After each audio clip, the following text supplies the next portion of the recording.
Sultan Agung Adiprabu Hanyokrokusumo dilahirkan di Kota Gede, Kesultanan Mataram pada tahun 1593. Beliau merupakan Sultan ketiga Mataram yang memerintah pada tahun 1613 sampai dengan 1645. Di bawah kepemimpinannya, Mataram berkembang menjadi kerajaan terbesar di Jawa dan di Nusantara pada saat itu. Nama asli beliau adalah Raden Mas Jatmiko atau terkenal pula dengan sebutan Raden Mas Rangsang, yang merupakan putra dari pasangan Prabu Hanyokrowati dan Raden Mas Adidiyah Bonowati.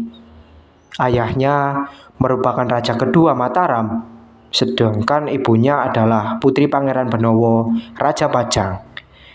Pada literatur lain dikatakan bahwa Sultan Agung merupakan putra Pangeran Purbaya atau kakak Prabu Hanyokrowati. Konon pada waktu itu Pangeran Purbaya sengaja menukar bayi yang dilahirkan istrinya dengan bayi yang dilahirkan oleh Dyah Bonowati. Literatur ini dipercaya oleh sebagian kecil masyarakat Jawa. Sultan Agung juga memiliki dua orang permaisuri utama, yakni yang menjadi Ratu Kulon ialah Putri Sultan Cirebon yang melahirkan Raden Mas Pangeran Alit, serta permaisuri kedua menjadi salah satu Putri Wetan, yakni Putri Adipati Batang atau cucu Ki Juru Martani yang melahirkan Raden Mas Sayidin. Pada awal pemerintahannya, Raden Mas Rangsang bergelar Panembahan Hanyokrokusumo atau Prabu Pandito Hanyokrokusumo. Kemudian setelah menaklukkan Madura pada tahun 1924, beliau mengganti gelarnya menjadi Susuhunan Agung. Kemudian pada tahun 1640-an, beliau menggunakan gelar Sultan Agung Senopati Eng Ngalogo Abdurrahman. Kemudian pada tahun 1641, Sultan Agung mendapatkan gelar bernuansa Arab, yakni Sultan Abdullah Muhammad Maulana Mataram, yang diperoleh ketika ke Tanah Suci Mekah. Sebenarnya secara teknis, Raden Mas Rangsang merupakan raja keempat Mataram, tetapi secara umum dianggap sebagai sultan ketiga karena pengangkatan adiknya yang mengalami tunagrahita selama 1 hari, hanya untuk pemenuhan janji ayahnya, Panembahan Hanyokrowati, kepada istrinya Raden Tulung Ayu. Setelah 2 tahun menjadi sultan, Ki Juru Martani atau Patih Senior wafat dan digantikan oleh Tumenggung Singoranu. Saat itu ibu kota Mataram masih berada di Kota Gede. Pada 1614 dibangunlah istana baru di Desa Karta atau jaraknya sekitar 5 km sebelah barat Kota Gede dan mulai ditempati pada tahun 1618. Pada tahun 1614, VOC yang saat itu bermarkas di Ambon mengirim duta untuk bekerja sama dengan Mataram, namun ditolak mentah-mentah oleh Sultan Agung.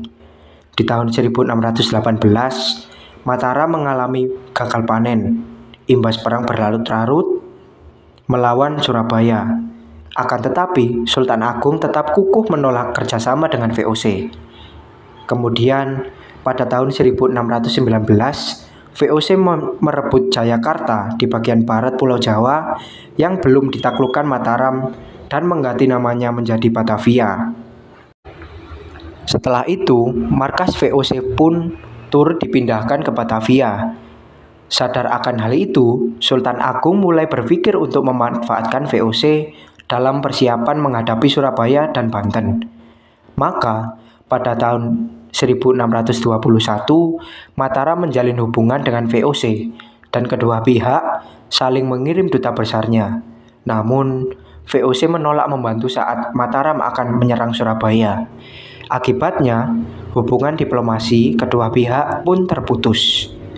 Pada April 1621, Kiai Rangga atau Bupati Tegal dikirim sebagai duta Mataram ke Batavia untuk menawarkan perjanjian damai dengan syarat-syarat tertentu dari Mataram. Kemudian tawaran tersebut pun ditolak lagi oleh VOC. Maka pada 27 Agustus 1628, pasukan Mataram dipimpin Tumenggung Baurekso, Bupati Kendal, tiba-tiba di Batavia. Pasukan kedua tiba di bulan Oktober yang dipimpin oleh Pangeran Mundurnya atau cucu Ki Jurumartani dengan membawa 10.000 personil prajurit. Perang besar tersebut terjadi di Benteng Hollandia. Pasukan Mataram mengalami kehancuran karena kurangnya perbekalan. Sultan Agung kembali menyerang di tahun berikutnya, namun kembali mengalami kekalahan. Serangan kedua Sultan Agung berhasil membendung dan mengotori sungai Ciliwung yang menyebabkan wabah kolera yang melanda Batavia. Gubernur Jenderal VOC yakni Jan Pieterszoon Koen pun meninggal akibat wabah tersebut. Pada masa Sultan Agung, sebenarnya seluruh wilayah di Pulau Jawa sudah dapat dikuasai Mataram, kecuali Batavia yang sampai Sultan Agung meninggal pun pada tahun 1645 belum juga berhasil ditaklukkan oleh Mataram.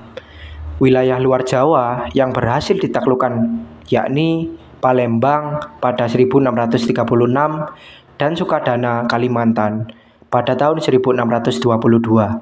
Setelah Sultan Agung wafat, beliau pun digantikan oleh anaknya, yakni bernama Raden Mas Sayidin yang selanjutnya diberi gelar Amangkurat I. Atas jasa-jasa Sultan Agung sebagai pejuang dan bangsawan, serta budayawan, Sultan Agung ditetapkan menjadi pahlawan nasional Indonesia berdasarkan nomor 106/TK/1975 pada tanggal 3 November 1975.